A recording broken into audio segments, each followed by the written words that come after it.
Sumpah, nggak ke-record ya? Nah, ini baru.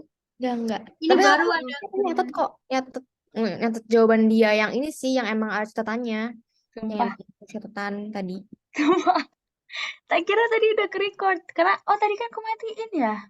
Iya. Astaga, kok nggak diingetin? Sorry guys.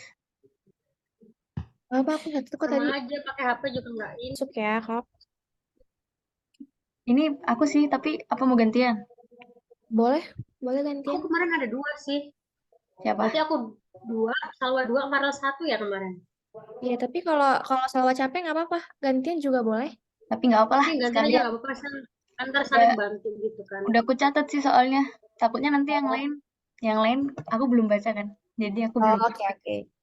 kayak Oke. tadi, Sama aku juga belum baca. kayak tadi kan yang Aku si udah Indi, mulai.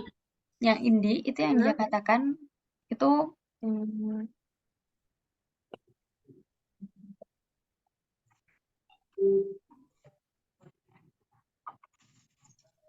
itu siapa namanya? Latifah, Latifatul Rohmah. Latifah. Oh ini jadi Latifah dulu ya. Ya, kalian deh. Nggak komit ya.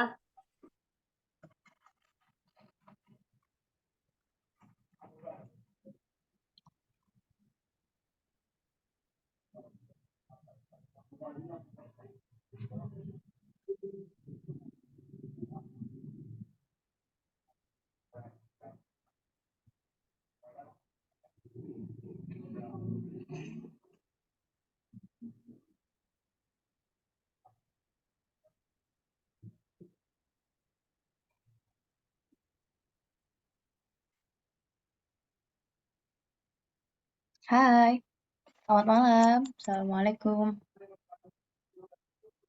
Halo Kak, ini suara saya terdengar ya Kak? Ya, terdengar. Hei, Latifatul bisa on cam? makasih. Iya Kak, sebentar ya.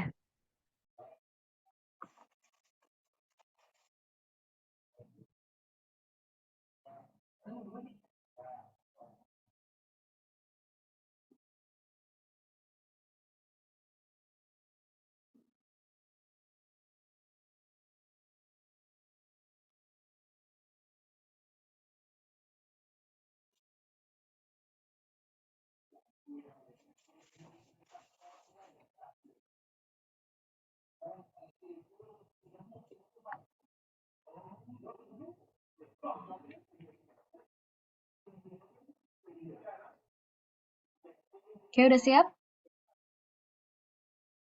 Silakan open Siap mic. Oke. ya Kak. Oke, Assalamualaikum Latifatul. Ya, Waalaikumsalam Kak. Perkenalkan, kami bertiga dari HR Recruitment Rumah Konsul. Nama saya Salwa. Kemudian di situ ada rekan saya Marel dan ada rekan saya Vida. Oke, malam hari ini akan wawancara untuk internship public relation. Betul ya? Iya Kak. Oke, kepada Latifah, dipersilakan untuk memperkenalkan dirinya. Baik Kak, selamat malam kakak-kakak sekalian. Perkenalkan nama saya Latifatur Rahma. Saya merupakan mahasiswa psikologi di Universitas Brawijaya. Sekarang saya sedang semester 6. Terima kasih. Oke, semester berapa? Semester 6 Kak. Oke, semester 6. Di open mic-nya aja terus, biar nggak diulang balik-balik. Oke, sebentar.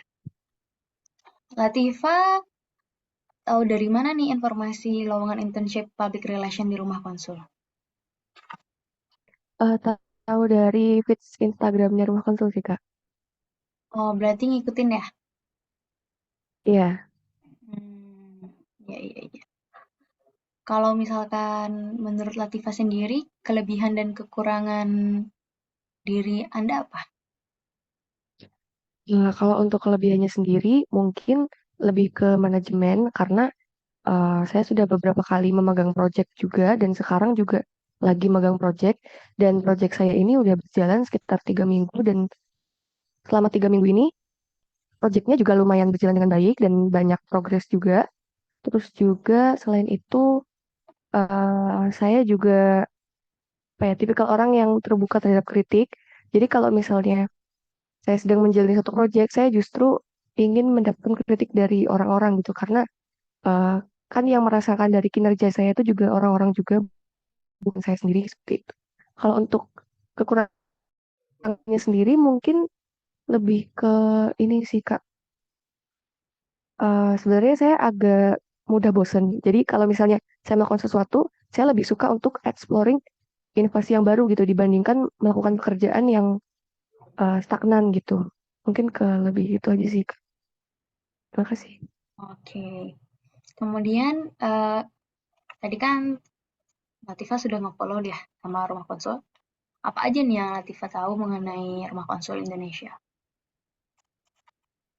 Yang saya tahu, Rumah Konsul itu adalah platform yang menyediakan beberapa pelatihan juga, karena saya juga sempat mengikuti pelatihan asisten psikolog juga sebelumnya, Mhm. dan juga sharing-sharing tentang kesehatan mental seperti itu. Terus juga eh, apa ya, pelatihan asisten psikolog, HR, dan juga peer counselor itu sih.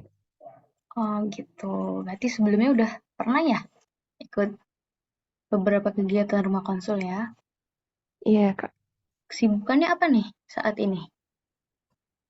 Kalau saat ini lagi mempersiapkan untuk semester depan sih Kak, dan juga menyelesaikan realization project yang tadi Mhm. seperti itu. Udah itu aja sih. Oke. Kalau boleh tahu apa sih proyek yang saat ini sedang dilakukan tadi? Projectnya itu jadi saya gabung di volunteernya AIESEC. Mhm. Jadi di AIESEC itu kan organisasi kayak internasional gitu. Jadi kita kayak untuk tahun ini itu projectnya kayak mengajar anak-anak sekolah gitu terkait dengan bahasa Inggris. Jadi kita ngajarin kira-kira bahasa Inggrisnya ini apa gitu ke anak-anak dengan materi yang beda-beda setiap harinya dan juga anak-anak yang berbeda juga setiap harinya. Seperti itu sih. Oh gitu. Hebat ya programnya volunteernya ya. Berarti mengajarkan anak-anak ya. Di waktu liburnya ya berarti sekarang. Iya Kak, di waktu libur. Mhm. Kalau ngomong-ngomong tentang pencapaian, pencapaian terbesar dalam hidup Latifah apa nih? Terus, ini pencapaian secara akademik atau secara apa ya Kak? Boleh Latifah sebutkan?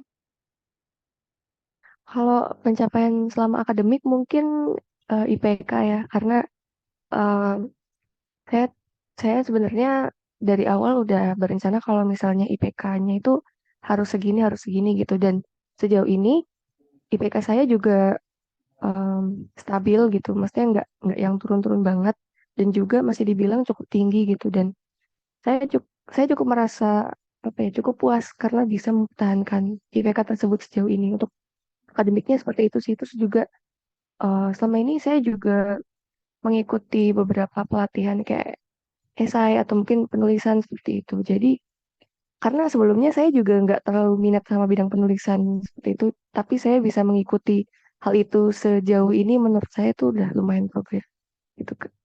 Berarti itu ya pencapaian terbesar yang saat ini menurut Latifah. Ya, ya.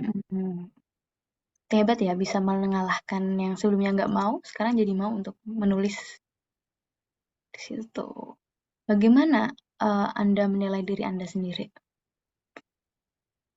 Em, Kalau untuk menilai diri saya sendiri, kalau saya pribadi, em, saya mungkin masih banyak kekurangan karena saya sendiri merasa kalau misalnya sebenarnya ada di beberapa fase ketika saya merasa kalau oh, kemampuan saya ternyata ini ya lebih baik, ada yang lebih baik dari orang lain gitu. Tapi ketika saya ngeliat orang lain, kemampuan mereka juga bisa dibilang setara atau mungkin lebih tinggi gitu. Jadi saya menilai diri saya itu masih perlu banyak belajar, meskipun saya mungkin bisa dibilang udah melakukan beberapa rutinitas yang sebelumnya nggak terlalu saya suka, tapi sekarang saya terjun di bidang itu gitu. Kayak misal mengajar, itu juga sebenarnya nggak terlalu bisa untuk berinteraksi dengan anak kecil sebelumnya. Tapi karena saya masuk ke jurusan psikologi juga dan saya mengambil beberapa mata kuliah yang berurusan dengan anak kecil gitu. Jadi ketika saya dari situ saya kayak dapat banyak pelajaran gitu kalau ternyata melakukan sesuatu yang bukan minat kita secara perlahan itu juga bisa membangkitkan minat gitu. Jadi saya menilai kalau saya juga orang yang cukup bisa untuk mengambil resiko untuk melakukan sesuatu yang awalnya nggak saya suka. Seperti itu sih, Kak. Oh, iya, iya, iya. Berani mengambil risiko ya, berarti. Iya. Kemudian, bagaimana nih kalau orang lain menilai diri Latifah? Eh, sebenarnya ini sih, Kak. Kalau misalnya orang lain mungkin mereka itu lebih menilai saya kayak semacam pendengar yang baik seperti itu. Ini berdasarkan testimoni beberapa teman saya ya. Saya biasanya kayak suka melakukan evaluasi gitu. Saya suka nanya kira-kira kelebihan saya apa menurut kamu gitu. Saya suka nanya sama orang-orang terdekat saya gitu. Dan beberapa dari mereka itu bilang kalau saya orangnya pendengar yang baik, terus juga ngasih solusi yang nggak dalam satu sudut pandang aja gitu. Dan tapi sebenarnya saya juga bingung sih, maksudnya em, setiap orang pasti ada apa ya, kayak pernah kalau dimintain saran pasti lebih condong ke pendapat diri sendiri gitu. Tapi ternyata orang lain mikir kalau saya bisa apa ya, bisa ngasih solusi sesuai dengan apa yang mereka ingin dengarkan gitu. Lebih ke kayak gitu sih. Jadi kayak peer counselor ya sama teman-temannya ya? Iya, kurang lebih gitu sih, Kak. Gitu. Menurut Latifah nih, lingkungan kerja kan ini kan mau masuk internship nih kan nanti kan ibaratnya seperti kerja ya. Lingkungan kerja apa nih yang Latifah harapkan?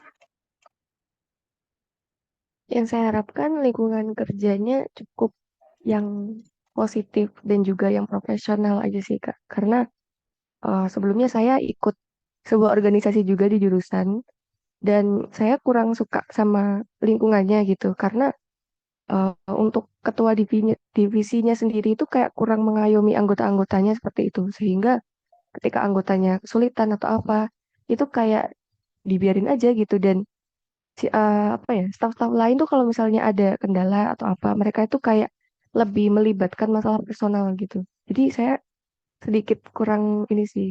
Dan mereka juga kurang komunikasi juga gitu. Jadi mungkin eh, lingkungan kerja yang saya harapkan yang komunikatif, terus juga koordinasinya bagus, yang positif juga. Maksudnya kayak kalau ada apa-apa dibilangnya di depan gitu, bukan yang kayak di belakang aja gitu. Terus juga profesional itu aja sih, Kak. Kalau misal ada masalah personal mungkin bisa diselesaikan bareng-bareng juga gitu. Oke. Apa alasannya kamu untuk pilih internship di Buding Public Relation? Karena sebelumnya di organisasi sebelumnya saya juga ada di divisi public relation juga di himpunan mahasiswa. Terus juga sebelumnya saya juga sempat ikut badan riset ilmu sosial yang tapi bukan staf humas tapi staf PSDM. Tapi di situ saya ikut beberapa kepanitiaan yang eh, saya terjun di bidang humasnya gitu. Kayak saya juga lumayan tertarik di bidang humas gitu sih. Oh gitu. Karena udah punya pengalaman dan memang tertarik ya. Berarti udah punya pemahaman nih. Apa nih pemahamannya sama public relation? Kalau public relation menurut saya mungkin lebih ke apa ya, memahami dan juga menyampaikan aspirasi dari masyarakat luar ke internal gitu. Terus juga lebih ke membangun kayak membangun citra organisasi yang lebih baik untuk di eksternalnya organisasi atau di eksternalnya instansi gitu sih. Gitu. Kemudian, eh, apa saja skill yang bisa kamu berikan untuk tim public relation? Kalau untuk skill, kalau untuk yang skill advance yang udah bener-bener bagus, mungkin saya juga masih perlu berlatih lagi. Tapi mungkin untuk skill komunikasi, terus juga penggunaan Google products kayak misal Sheet atau eh, Google Slide atau Google Docs dan juga Microsoft dan juga editing foto itu juga saya lagi belajar sedikit-sedikit sih Kak sekarang. Itu juga penulisan juga saya juga sedang belajar saat ini. Oke. Kemudian sebenarnya public relation ini kan yang paling fondasi dasarnya itu komunikasi ya. Nah, bagaimana strategi yang dapat membangun gini, bagaimana yang menurut Anda itu dapat dilakukan agar dapat membangun strategi komunikasi dengan baik? Mungkin yang akan saya lakukan yang pertama yaitu membangun apa ya, membangun impresi yang baik sama pihak luar dulu. Terus juga memahami kira-kira mereka interestnya di mana sehingga ketika kita sedang membahas atau berdiskusi tentang sesuatu itu bisa nyambung gitu dengan apa yang mereka tertarik, apa yang bikin mereka tertarik gitu sehingga komunikasi jadi berjalan lebih lancar dan juga impresi mereka ke saya dan juga ke instansi yang saya wakili juga bagus. Kurang lebih kayak gitu sih, Kak. Oke. Tidak hanya komunikasi ya, public relation ini, namun kita juga diharapkan dapat menuangkan ide-ide kita dalam sebuah karya tulis. Nah, apakah saudara bisa terbiasa untuk menuangkan ide-ide melalui tulisan? Kalau iya, boleh diberi contoh karya hasil apa yang sudah pernah saudara buat? Kalau untuk eh karya tulis yang seperti apa ya? Kayak misal konten Bukan atau hanya apa? bukan hanya karya tulis dalam bentuk paper atau esai, tapi bisa jadi itu dalam bentuk caption atau dalam bentuk konten-konten infografis. Kan itu semuanya bentuk karya tulis kan? Oh iya, jadi kalau misalnya untuk seperti itu mungkin lebih ke kayak pembuatan apa ya, Kak? Iya, caption sih yang sering. Caption dulu waktu saya masih di organisasi itu lumayan sering. Terus juga di bidang penulisan apa ya, Kak? Kayak misal proposal gitu-gitu sih, Kak. Lebih ke kayak gitu. Terus juga kalau paper eh, ya pasti tentu di masa kuliah juga terbiasa untuk buat paper gitu, terutama di mata kuliah psikologi kayak gitu. Dan juga untuk artikel saya sebenarnya pernah nulis dulu, tapi eh, saya udah lupa linknya di mana, jadi saya nggak bisa menemukan artikel saya yang pernah saya upload gitu. Tapi dulu saya pernah nulis beberapa artikel tentang kesehatan mental gitu sih. Oh gitu, oke oke oke, mantap. Kemudian apa nih motivasi dan ekspektasi Latifa mengikuti program internship Rumah Konsul? Kalau untuk motivasi, kalau untuk motivasinya mungkin lebih ke pengembangan diri aja sih, karena saya merasa diri saya masih kurang, jadi saya perlu platform untuk mengembangkan diri lebih lagi. Dan juga ekspektasi saya tuh lebih ke dengan ini saya dapat peluang yang akan lebih besar ke depannya gitu. Karena dengan saya menjadi internship selama 6 bulan di rumah konsul, mungkin untuk ke depannya saya dapat sesuatu yang bisa apa ya, yang bisa melatih saya lebih baik lagi untuk bisa bergabung ke instansi yang lebih besar. Seperti itu sih, Kak. Oke, berarti semacam batu loncatan ya, buat bisa lanjut ke selanjutnya yang lebih besar. Kenapa nih kami dari Rumah Konsul harus menerima Latifah sebagai bagian dari internship public relation? Em, karena saya mungkin bukan apa ya, saya mungkin bukan orang yang bakal 100% memberikan kerja keras karena saya juga manusia dan juga saya maksudnya kayak gak berani menjanjikan 100%, tapi saya akan selalu berusaha dan juga menimbang dari segala kelebihan dan kekurangan yang saya punya. Mungkin dari kelebihannya saya berani untuk mengambil resiko, jadi apabila nanti terdapat kayak something unexpected yang terjadi di internalnya rumah konsul, mungkin saya lebih berani untuk bisa mengambil resiko. Seperti itu, Kak, mungkin. Oh gitu. Sekarang Anda sedang berada di mana? Di Jogja apa bukan? Bukan Kak, di Malang. Oke, kita informasikan jika di Jogja maka ada kesempatan untuk WFO. Maka jika di luar itu berarti nanti WFH ya. Kemudian apakah ini pendaftarannya untuk kebutuhan nilai akademik internship ini? Bukan Kak. Kan, berarti untuk pribadi ya. Iya, Karena kan sekarang ada tuh magang yang kampus Merdeka kan? iya Kak. Oke. Kita lanjut ke pertanyaan selanjutnya ya, terkait dengan pekerjaan. Bagaimana cara Anda berkomunikasi dalam sesama anggota di organisasi dan juga kepada atasan?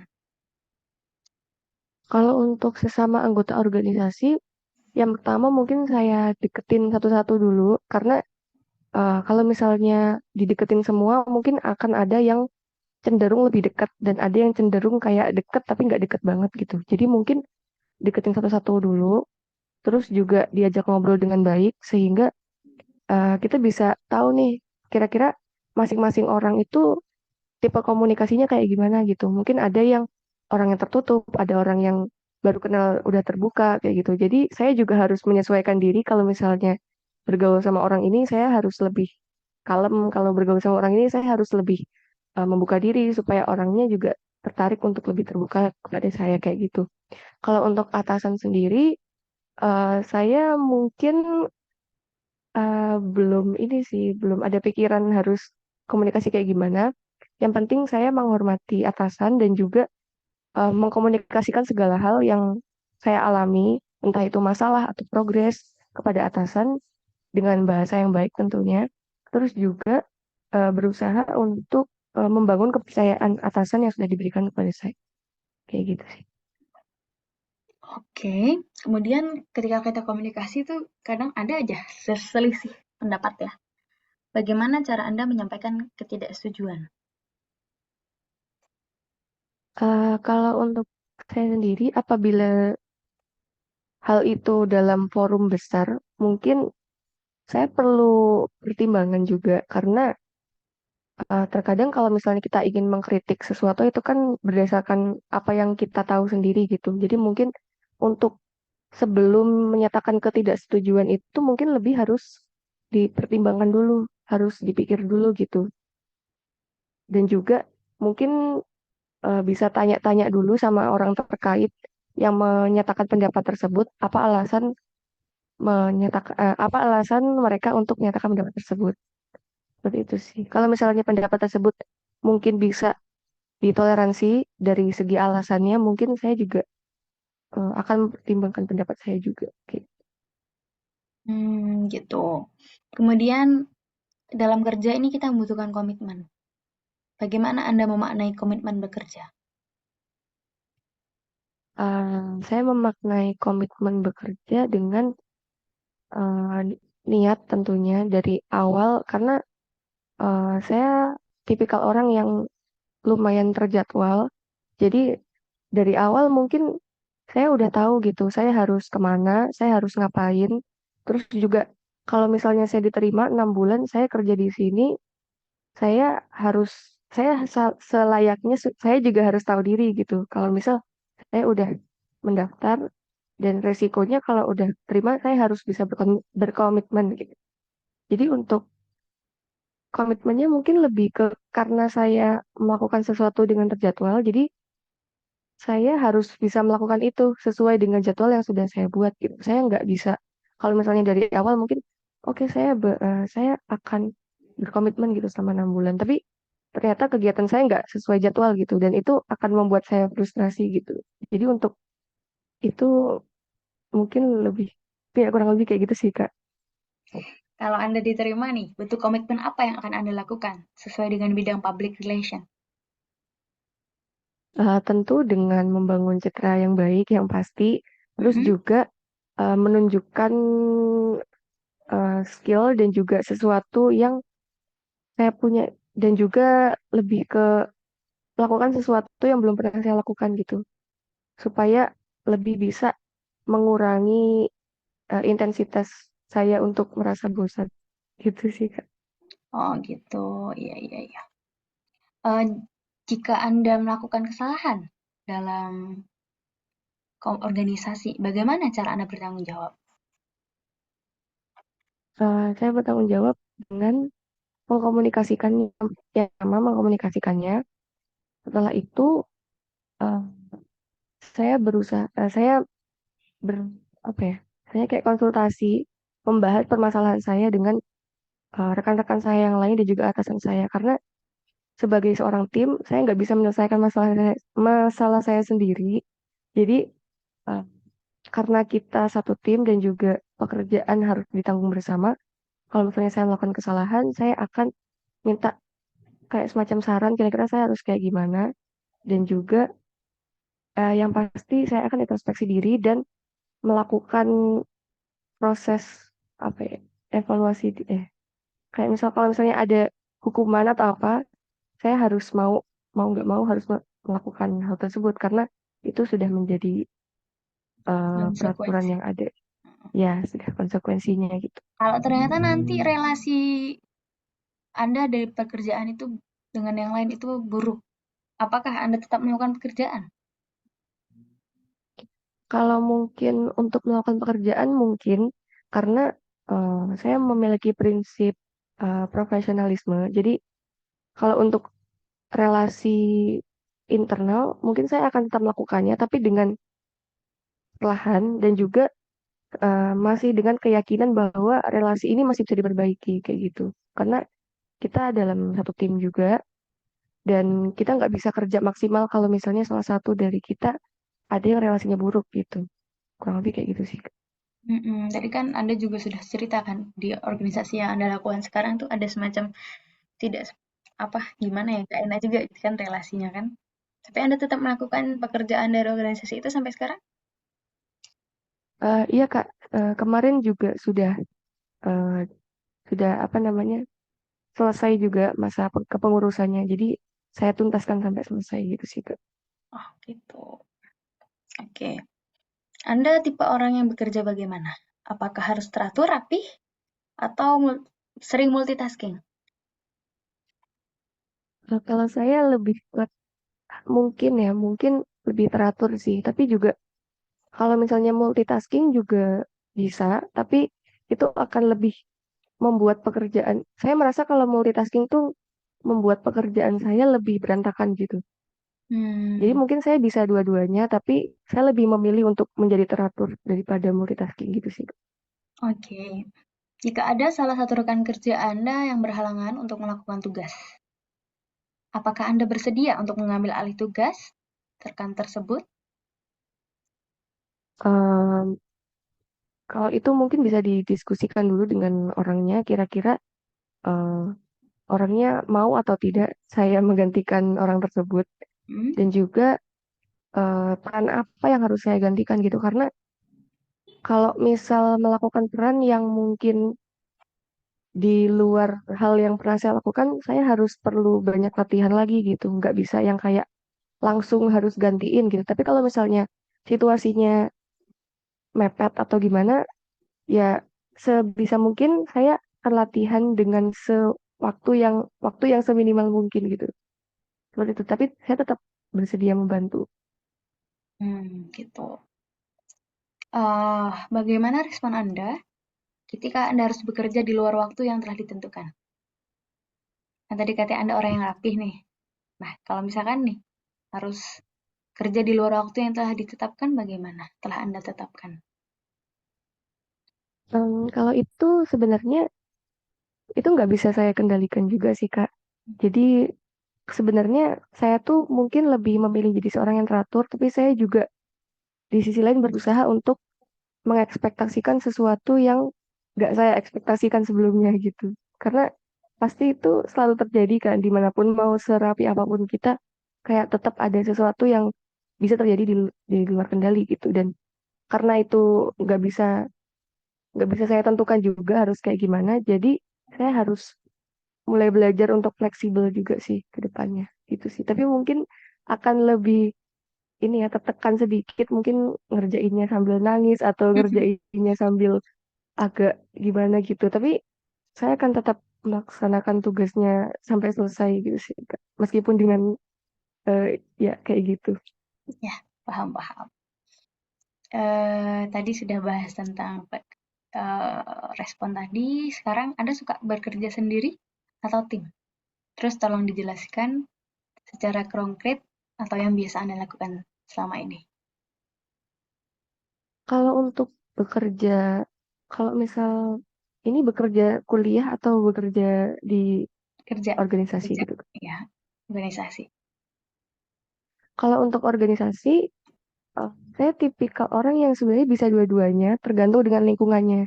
Kalau misalnya saya nyaman dengan rekan kerja saya lebih suka berdiskusi sama mereka. Tapi kalau misalnya saya mungkin udah berusaha untuk menjalin relasi dengan orang ini, tapi ternyata orang ini sulit terbuka gitu. Sehingga saya kan juga ada pekerjaan, jadi saya nggak bisa terfokus sama orangnya terus gitu.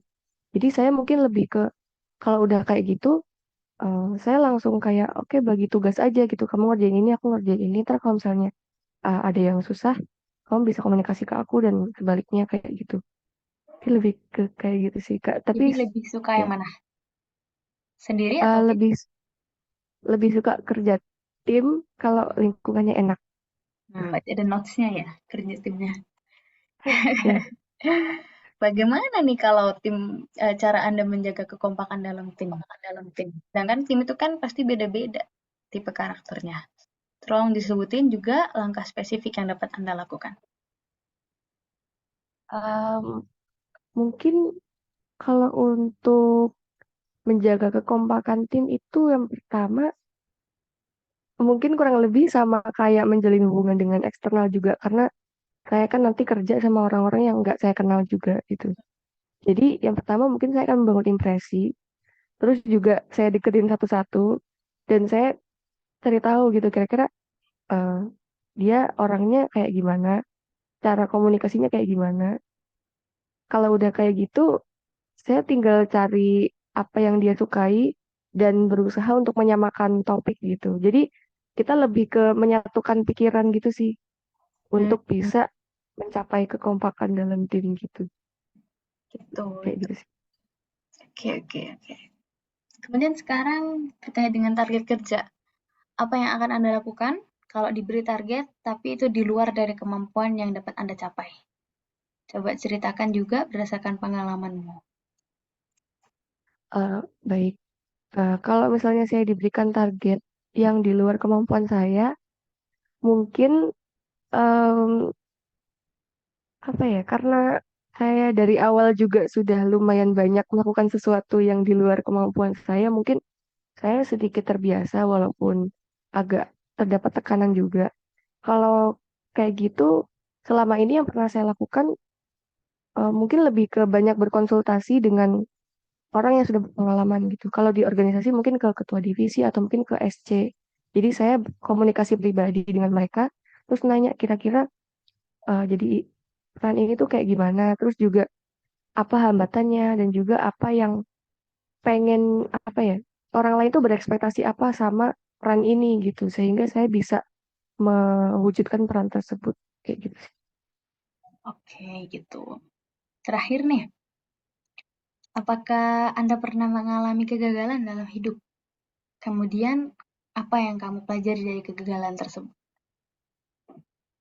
Kalau kegagalan dalam hidup pasti pasti pernah ya, karena em, ini juga termasuk oh ya tadi saya lupa menyebutkan kalau kelemahan saya itu juga perfeksionis. Sebenarnya saya nggak tahu ini bisa dimasukkan ke dalam kelebihan atau kekurangan. Tapi menurut saya terlalu perfeksionis itu juga kurang baik gitu. Jadi dulu waktu saya masih SD itu kan ranking saya lumayan bagus di kelas. Tapi ketika SMP, SMA ranking saya turun gitu dan saya jadi nggak mendapatkan kepercayaan dari keluarga. Jadi saya lumayan kurang rekat gitu sama keluarga. Dan juga ketika waktu SNMPTN, saya kan udah berekspektasi banyak karena saya udah bekerja semampunya dan juga saya udah banyak konsultasi dengan guru BK, dengan kakak kelas yang sudah diterima seperti itu. Dan saya udah menerapkan strategi-strateginya, tapi ternyata saya masih gagal dan saya sangat terpuruk waktu itu. Tapi em, itu nggak membuat saya yang kayak kehilangan semangat. Walaupun saya terpuruk, tapi saya tetap mempelajari SBM gitu. Karena mau nggak mau saya harus di PTN karena orang tua saya nggak ngebolehin saya untuk swasta gitu. Dan ya alhamdulillah saya keterima. Jadi eh, dari situ saya belajar bahwa mungkin saya pernah terpuruk dan keterpurukan itu nggak enak, tapi itu nggak bisa menghambat proses saya untuk berkembang gitu. Karena kegagalan juga sebuah proses untuk berkembang gitu sih, Kak. Oke, setelah mengalami kegagalan, waktu itu bagaimana cara Anda mengembalikan percaya diri dalam hidup? Lebih ke apa ya? Saya lebih banyak membaca buku sih, Kak. Karena apa ya? Dengan membaca buku banyak pengaruh yang bisa dikasih ke saya, banyak banyak sesuatu yang bisa merubah pemikiran saya gitu. Yang awalnya saya mikirnya gini, itu saya coba membaca tulisan orang lain yang menurut saya related dan juga masuk akal. Kalau udah kayak gitu, saya kayak mempertimbangkan isi tulisan tersebut kayak, oh iya seharusnya saya punya mindset yang kayak gini gitu. Sehingga saya bisa membangkitkan motivasi saya gitu. Lebih ke kayak gitu sih, Kak. Oke, mantap. Terima kasih banyak kepada Latifatul Rohmah. Untuk pengumuman selanjutnya terus dipantengin aja di rumah konsul ya. Nanti ada pengumuman baik itu lewat Instagram maupun langsung dikomunikasikan melalui email. Terima kasih banyak. Bolehlah masuk ke main room lagi ya. Baik, Kak.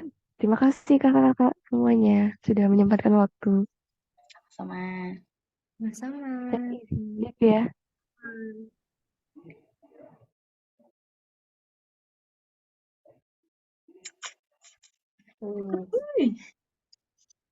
Alhamdulillah. Berarti ini aku ya, Mar. Ya, Ntar kalau misalkan nge-lag lagi, kalian itu ya bantu apa namanya? Bantu handle ya. siap siap siap.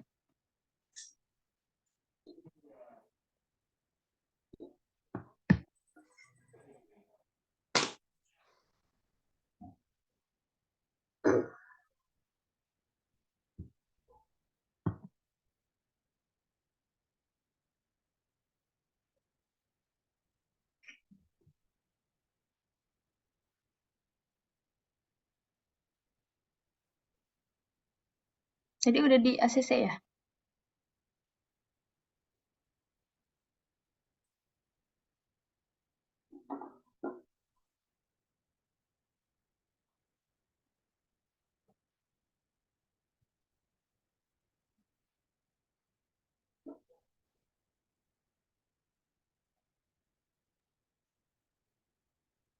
Ini belum masuk ya? Belum. Tapi udah masuk di list kita gitu. Oke, udah.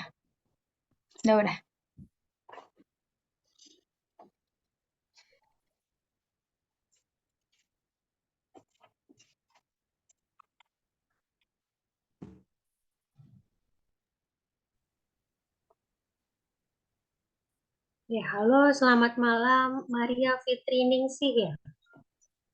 Iya, Kak. Selamat malam. Maaf banget Maria, kebetulan kameraku tiba-tiba error, jadi aku sementara off cam dulu ya. Oh iya, nggak apa-apa, Kak. Oke. Baik, silakan perkenalkan diri Maria. Assalamualaikum warahmatullahi wabarakatuh. Waalaikumsalam. Perkenalkan nama saya Maria Fitrianingsih, biasa dipanggil Maria. Saya merupakan lulusan dari Universitas Ahmad Dahlan Yogyakarta untuk Fakultas Psikologi. Sekarang saya bekerja di suatu lembaga pendidikan, yakni sebagai staf tata usaha. Terima kasih. Lulus tahun berapa? Lulusnya tahun 2021, Kak. Oh, 2021. Kira-kira menurut Maria, kelebihan atau kekurangannya apa? Untuk kekurangan dulu ya Kak. Kekurangan saya itu kalau ketemu orang baru itu agak susah. Susah dalam hal untuk memulai pembicaraan. Tapi untuk kelebihannya itu sebaliknya. Kalau udah beberapa kali atau ketemu lama sama orang tersebut, saya merupakan orang yang memiliki public speaking yang bagus. Kalau menurut teman-teman yang kenal sama saya gitu.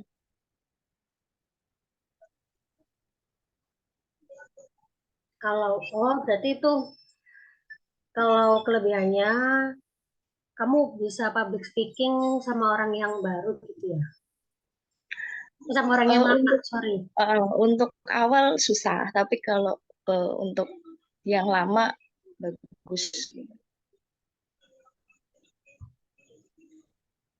Tahu informasi internship ini dari mana? Dari IG Kak. Oh, dari Instagram. Udah lama ngikutin rumah konsul? Enggak sih, itu sebenarnya awalnya bukan dari rumah konsul. Dari mana? Dari teman-teman atau organisasi lain?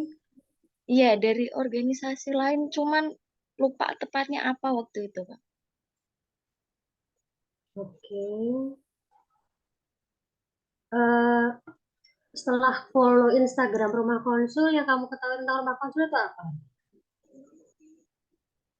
Kalau ngecek sampai ininya belum sih Kak. Nggak apa-apa, garis besarnya aja selama kamu follow, itu yang kamu tahu menurut kamu rumah konsul itu apa? Maaf belum saya lihat. Oh iya ya, nggak apa-apa. Alasannya ikut internship ini apa? Kan kamu lulus 2021. Uh, Kerjanya itu sejak kapan? Kerjanya dari mulai Maret sampai sekarang. Berarti kalau kerja awal masih sibuk-sibuk gitu ya. Kalau nanti disambi internship itu kira-kira waktunya bisa terbagi atau gimana? Uh, Kalau menurut saya sih sangat bisa sih Kak, karena kalau di tempat kerja sekarang itu lumayan agak santai, nggak kayak di PT atau di CV gitu yang harus dituntut selalu on time di tempat gitu sih enggak sih Kak. Kalau masih disambi sama kegiatan yang lain masih bisa.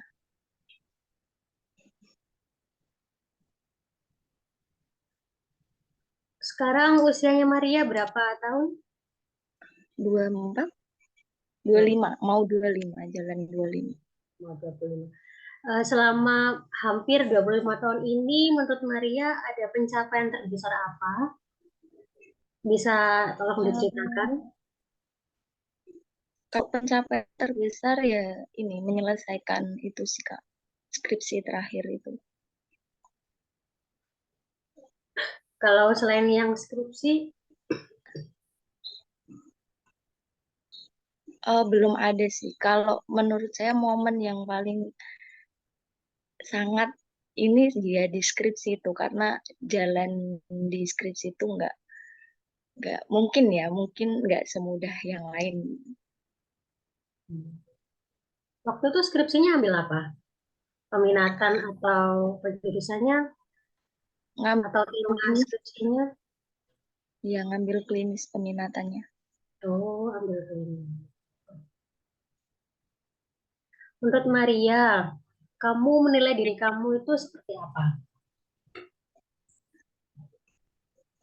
Kalau saya pribadi ya, kalau kalau saya pribadi itu saya merupakan orang yang nggak introvert juga nggak ekstrovert.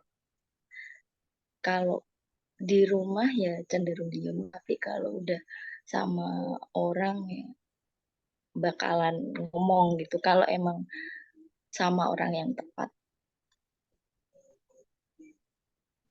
Kalau orang lain yang menilai kamu, gimana? Kalau orang yang baru kenal cenderung menilai introvert, tapi kalau orang yang kayak teman lama gitu ya mereka bakal tahu kalau saya lebih ke ekstrovertnya gitu.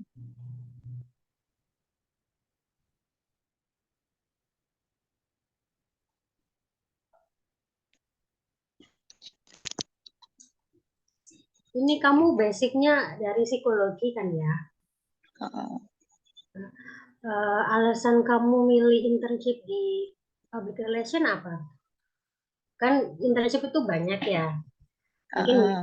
kalau mau yang sejalan bisa asisten psikolog atau peer counselor Iya. itu kan juga apa punyanya programnya rumah konsul. Nah, alasan kamu ambil public relation ini apa? Oh, sorry, yang peer counselor sama asisten psikolog itu OJT-nya. Jadi itu semacam pelatihan yang ada magangnya juga. Nah, terus Heeh. alasan kamu milih internshipnya ini apa?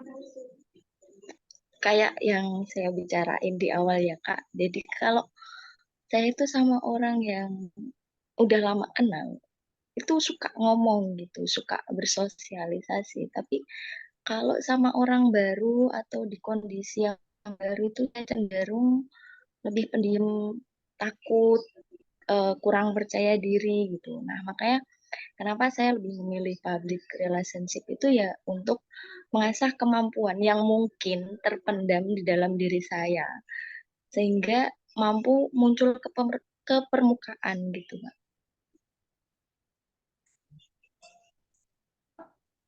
Menurut kamu public relation itu apa? Kalau public relationship itu kan kata lainnya humas atau hubungan masyarakat. Jadi lebih ke sosialisasi ke orang atau mengenalkan ke orang lain gitu kan Kak. Kalau setahu saya ya. Sebelumnya juga ada pengalaman di bidang ini public relation, entah Kalau magang atau spesifik organisasi gitu. kalau spesifik di public relationship-nya enggak sih Kak? Belum ada.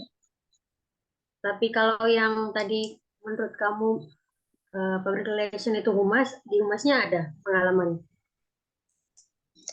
Kalau bekerja sama bidang humas pernah, tapi bukan di bidang humas gitu loh Kak. Kayak saya bekerja sama bidang humas gitu. Hmm. Ya, seperti yang kita tahu ya, public relation itu kan membutuhkan skill komunikasi yang baik. Nah, terus menurut kamu yang bisa kamu lakukan supaya bisa membangun strategi komunikasi dengan baik itu seperti apa? Sedangkan tadi kan di awal kamu bilang kalau cenderung apa namanya susah ya buat ngobrol komunikasi sama orang baru. Kalau saya di ini percaya sama orang tersebut gitu loh Kak. Jadi saya lihat dulu orang tersebut itu memandang saya itu seperti apa. Kalau pandang saya itu udah nggak enak gitu ya udah itu yang bikin susah eh, ngomong terbuka sama dia. Kalau pandangan dia udah positif ke saya, baru saya ini gitu bisa ngomong terbuka. Terbuka dalam artian bukan yang pribadi ya Kak, maksudnya nyaman ngomong gitu. Ada lagi? Udah sih. Tapi selain dituntut komunikasi, public relation itu kan diharapkan kita juga bisa menuangkan ide-ide karya gitu ya, ide tulisan juga. Terus kamu itu terbiasa atau enggak menuangkan ide-ide melalui tulisan? Atau mungkin kamu menuangkan ide-idenya, misalkan kamu bisanya menurut apa menuangkan ide-ide dengan sharing ke apa teman terdekatmu dulu, atau misalnya kalau kerja ke orang yang menurut kamu lebih dekat sama kamu, baru kamu bisa menuangkan ide-ide, atau memang kamu berada apa menuangkannya di sebuah tulisan. Kalau menurut saya cukup cukup punya kemampuan itu. Soalnya dulu waktu masih kuliah saya mengikuti kayak komunitas bergerak. Nah, di mana di situ tuh kayak kita tuh disuruh membaca suatu buku, nanti terus kita menuangkan gagasan kita, menurut kita tuh buku itu tuh isinya tentang apa, intisari dari buku itu tuh intinya apa gitu. Kayak kita tuh memberikan ulasan, lalu setelah kita berikan ulasan, kita apa namanya ketik ulang dan kita taruh di IG forumnya gitu. Maaf, tadi apa? Kamu bergabung di organisasi apa tadi? Namanya itu Pustaka Bergerak. Nah, saya itu bertempat di divisi bergeraknya gitu. Jadi itu kayak kita yang ngisi feed IG dengan ulasan-ulasan mengenai mengenai intisari sebuah buku terkait psikologi dan lain-lainnya gitu loh, Mbak. Oke. Motivasi dan ekspektasi kamu mengikuti internship ini apa? Nah, kalau motivasinya seperti yang tadi, saya ingin meningkatkan apa namanya relasi saya kepada orang-orang yang mungkin selama ini belum maksimal gitu. Untuk ekspektasinya, satu, bisa membantu meningkatkan rumah konsul menjadi lebih dan lebih baik. Dan yang kedua, saya bisa meningkatkan lebih lagi untuk public speaking saya dan hubungan saya dengan orang-orang.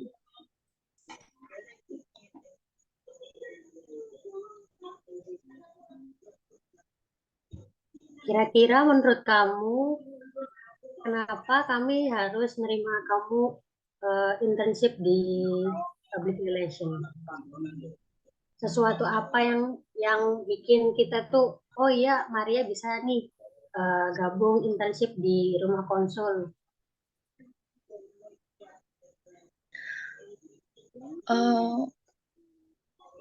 Kalau saya sendiri sudah membawa basic yang bagus.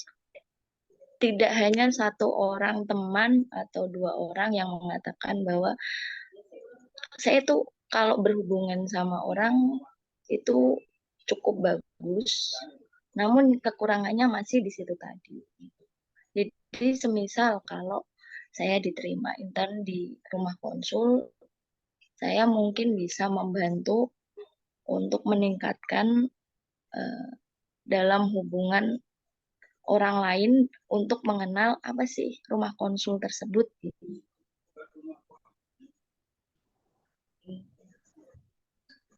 Maria saat ini domisili di mana? Kalau domisilinya di Demak, Karanganyar, Jawa Oh, Tengah. Jawa Tengah ya. Kerjanya juga satu domisili dengan tempat tinggal. Iya, dekat sama tempat tinggal. Oke. Berarti ini apa? Kalau misalkan seandainya Maria belum bekerja, terus diterima internship di rumah konsul gitu, belum anu ya, belum tahu ya bisa kerja, bisa internship di Jogja atau enggak ya. Soalnya kalau udah domisili Jogja, itu bisa kemungkinan WFO di sini. Oh, kalau WFO sih belum bisa ya, Kak. Soalnya kejauhan gitu. Apa ini intensifnya harus WFO, Kak? Atau bisa ini Oh, WFH? enggak kok, bisa WFH. Enggak kan maksudnya rumah Oh, konsul itu kan iya, domisili. Ya, kalau semisal artinya domisili di Jogja, insya Allah bisa. oke, selanjutnya Maria bisa tolong dijelaskan cara Maria berkomunikasi di suatu organisasi dengan atasan, terus dengan sesama anggota gitu gimana? Pasti ada Untuk perbedaan ya oh gitu. atau sama atau beda antara atasan sama sesama anggota. Kalau untuk atasan sendiri, otomatis kita menggunakan bahasa yang formal ya Kak, lebih ke bahasa yang formal. Walaupun mungkin ada beberapa atasan yang dia itu ngomong atau berbicara sama karyawannya itu santai gitu. Tapi sebagai bawahan kita sebaiknya menggunakan bahasa yang formal. Kalau sesama karyawan atau gimana atau sesama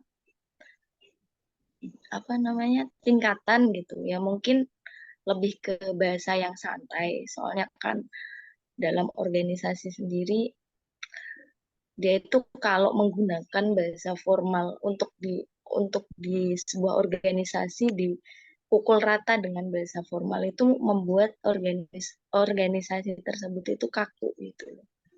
Kalau organisasi kaku mungkin dalam organisasi tersebut tidak akan jalan semulus di mana organisasi menerapkan sistem yang santai saja, lebih ke pakai bahasa non formal gitu. Tapi ya kalau untuk acara-acara atau kegiatan yang formal kita harus tetap menggunakan bahasa yang formal sesuai kebijakan dalam perusahaan atau organisasi.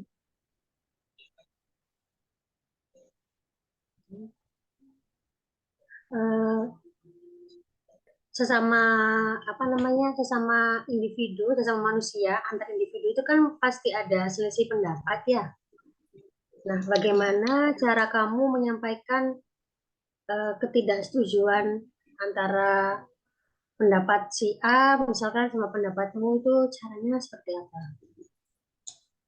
Kalau menyampaikan pendapat untuk sanggahan atau ketidaksetujuan, yang pertama pasti permohonan maaf karena sudah tidak sependapat gitu. Yang kedua, kita menyanggah dengan bahasa yang tidak menyakiti, tidak menyinggung orang yang memiliki pendapat yang tidak sependapat sama kita.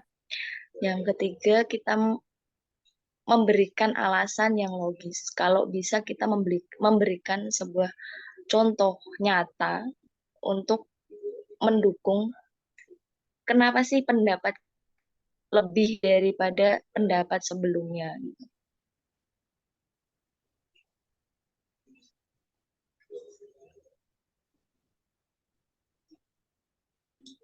Kemudian menurut Maria, bagaimana kamu memaknai komitmen ketika bekerja? Komitmen. Komitmen ya kita harus pertanggungjawabkan kalau kita udah ngomong A atau B gitu. Jadi jangan istilahnya pelin-pelan ya Kak. Kalau udah ngomong A ya udah kita lakuin apa yang tadi kita lakuin gitu. Karena kalau di sebuah organisasi, kalau menurut saya itu kepercayaan itu susah didapat gitu. Jadi kalau sekali kita ngomong A kok nggak ditepati, mungkin di organisasi kepercayaannya bakal pecah dan kita menyatukan kepercayaan.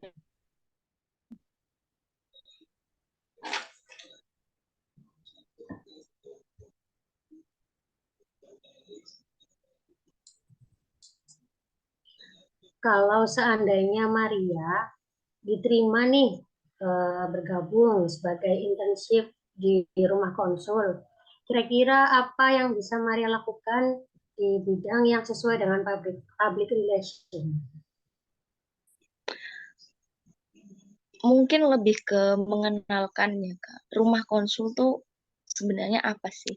Terus rumah konsul tuh bergerak dalam bidang apa? Terus apa yang bisa disediakan rumah konsul tersebut? Terus mungkin keuntungan apa yang didapatkan oleh masyarakat jika dia lebih mengenal rumah konsul tersebut.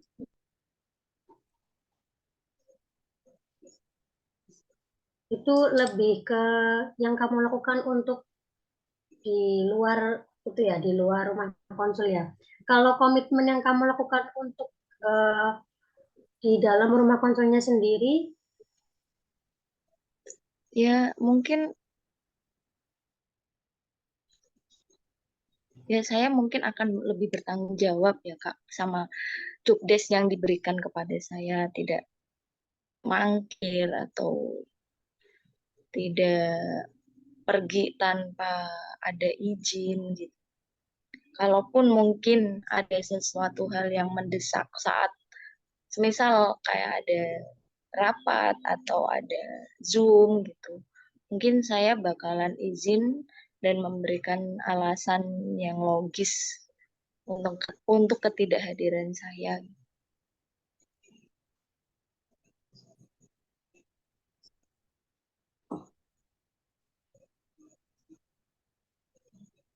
Mengenai tanggung jawab, kalau seandainya Maria melakukan kesalahan, cara Maria untuk bertanggung jawab atas kesalahannya itu seperti apa?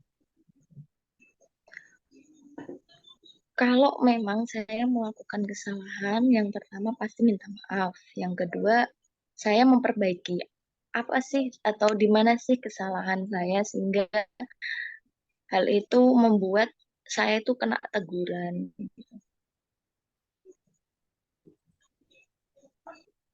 Berarti tahu kalau itu melakukan kesalahan atau enggak bukan dari diri sendiri, tapi menunggu teguran dari orang lain. Gitu Ya kan? enggak juga. Ya. Terus gimana? Kalau emang udah dari awal udah saya tahu gitu, oh saya melakukan kesalahan nih. Gitu. Kalau emang itu membuat organisasi rugi, saya bakal minta maaf di awal tanpa harus ada teguran gitu.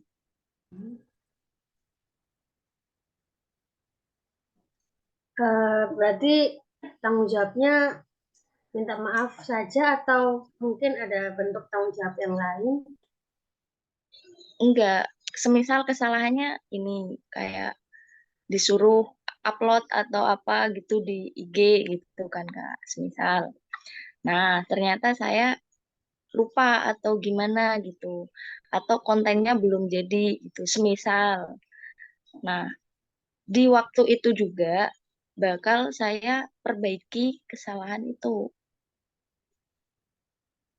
Ya, walaupun mungkin bakal memakan beberapa waktu, tapi setidaknya saya bakalan memperbaiki apa yang menjadi kesalahan saya.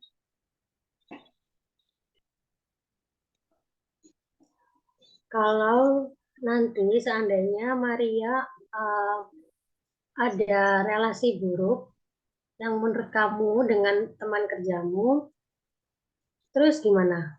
Eh, Bisa berpengaruh seperti apa ke pekerjaan yang kamu lakukan nanti? Ini apa namanya hubungan buruknya hanya sebatas hubungan yang ringan, hubungan buruk yang ringan atau yang sampai ini Kak, yang sampai berat gitu. Yang bisa tahu hubungan itu ringan atau berat kan diri kamu sendiri. Nah, Oh, ini seandainya oke. kalau kamu merasa kamu ada relasi buruk nih sama rekan kerjamu, nah itu kan gimana nanti kaitannya sama pekerjaan yang kamu lakukan? Eh, kalau dari saya pribadi yang pertama saya bakalan ngomong sama dia. Tapi ngomongnya tidak di depan muka banyak orang gitu. Jadi saya akan meminta dia bicara, terus saya bakal ngomongin apa sih masalahnya sama dia, terus kenapa sih, semisal dia nggak suka sama saya gitu. Tapi kalau dia masih nggak bisa saya ajak ngomong baik-baik, saya bakal ngomong ke atasan saya gitu. Gimana ini nanti baiknya, terus bagaimana nanti ke depannya kalau semisal dia sampai nggak bisa diajak untuk berhubungan baik-baik. Terus nanti kira-kira pekerjaannya gimana? Tetap kamu lakukan sendiri kah atau seperti apa? Ya kalau emang bisa diajak buat kerjasama, bakal saya lakuin sendiri sih Kak. Oh, berarti nggak ada masalah ya, meskipun ada relasi buruk dengan rekan kerja, tapi pekerjaan tetap dikerjakan sebagaimana Iya. mestinya. Kalau masalah hubungan ya kita selesaiin nanti. Kalau masalah pekerjaan ya udah kita harus selesaiin karena itu tanggung jawab kita.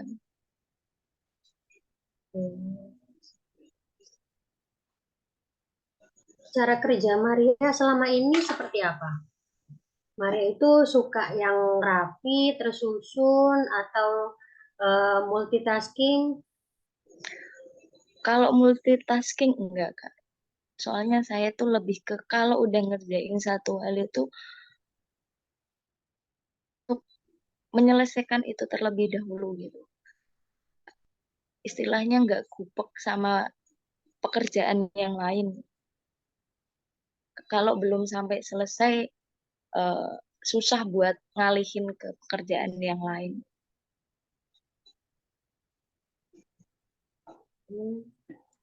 Kalau misalkan ada nih rekan kerja kamu yang berhalangan untuk mengerjakan tugas, Maria bersedia nggak untuk mengambil alih tugas rekan kerja kamu yang tadi? Kalau saya mampu dan waktunya masih cukup, bakal saya bantu untuk kerjain. Cuman kalau emang dari kemampuan saya belum mumpuni, mungkin saya bakalan meminta bantuan orang lain mengerjakannya juga. Tapi bukan berarti saya melepaskan tanggung jawab untuk membantu pekerjaan itu, tapi saya lebih memilih meminta bantuan rekan saya yang lain untuk menyelesaikan pekerjaan itu.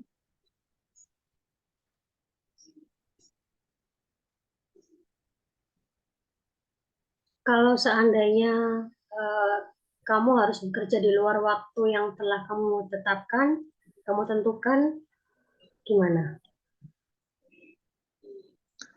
Ya nggak apa-apa sih Kak, selagi masih bukan di waktu istirahat ya. Kalau udah semisal kayak malam udah waktunya tidur gitu, kemungkinan bakal saya pending buat untuk dikerjakan besok gitu.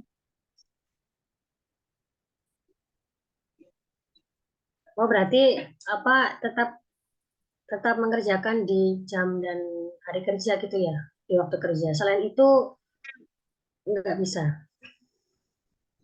Oh, bukan ini sih Kak, bukan hari waktu kerja. Jadi semisal kayak waktu tidur jam 11 gitu. Terus Hmm. ketika jam 11 itu disuruh ngerjain yang lain, mungkin saya bakalan pending untuk kerjain besok gitu. Tapi kan besoknya kamu juga ada kerjaan sendiri. Ya, saya kerjakan yang ini dulu gitu. Mana yang lebih penting untuk dilakukan.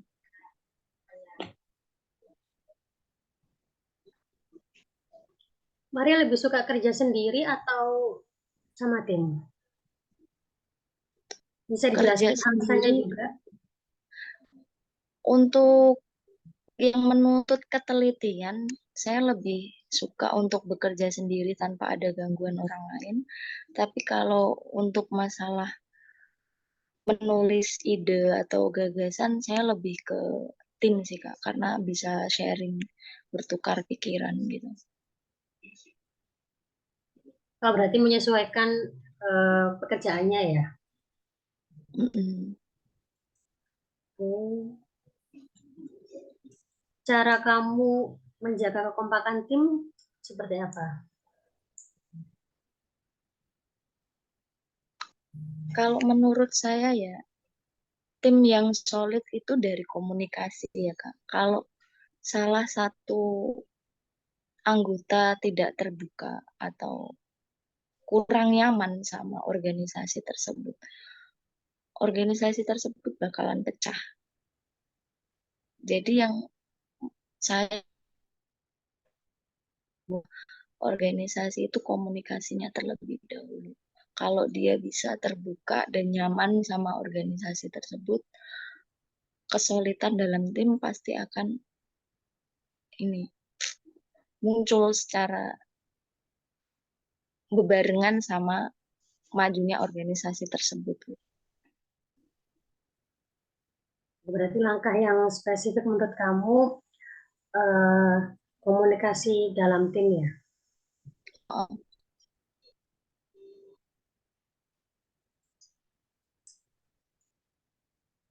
Kalau seandainya kamu diberikan target kerja di luar kemampuan kamu, bisa tolong dijelaskan? kalau target kerja di luar kemampuan, saya bakalan tolak dengan kata-kata yang mungkin halus ya Kak. Soalnya kalau semisal orang diberikan target pekerjaan yang tidak sesuai dengan kemampuan dia, otomatis hasil yang didapat dari pekerjaan dia tersebut bakalan tidak maksimal gitu. Jadi daripada pekerjaan saya itu kurang maksimal atau kurang memuaskan hasilnya, saya lebih memilih untuk menolaknya di awal daripada saya istilahnya sok menerimanya, tapi nanti hasilnya malah tidak maksimal.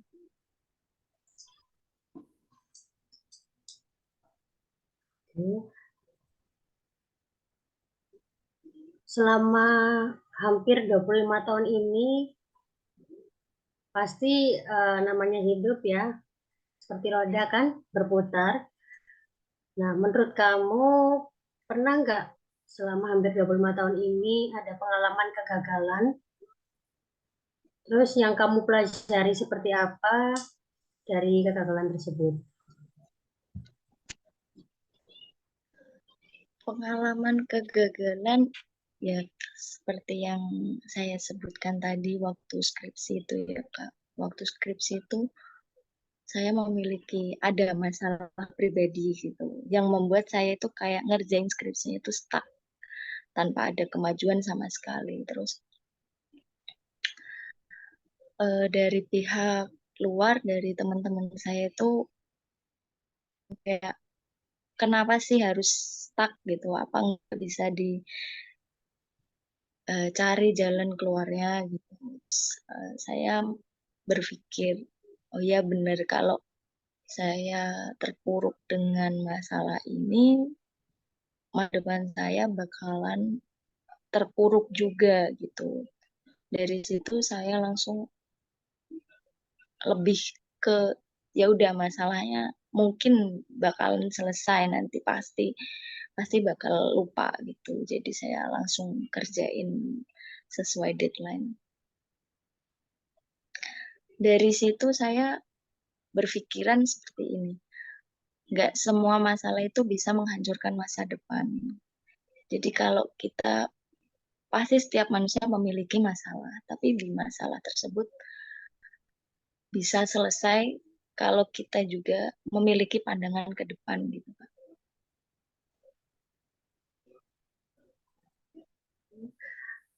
Pertanyaan terakhir nih,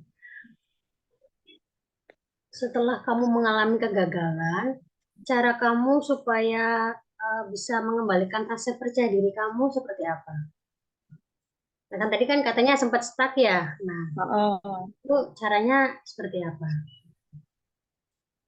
ya mau lihat ini Kak, lihat situasi saya ya Kak. Kalau misal ini saya berpikiran saya sudah berjuang selama ini menyelesaikan kerjaan tersebut, nggak mungkin hanya dengan masalah tersebut hal itu membuat saya stuck gitu.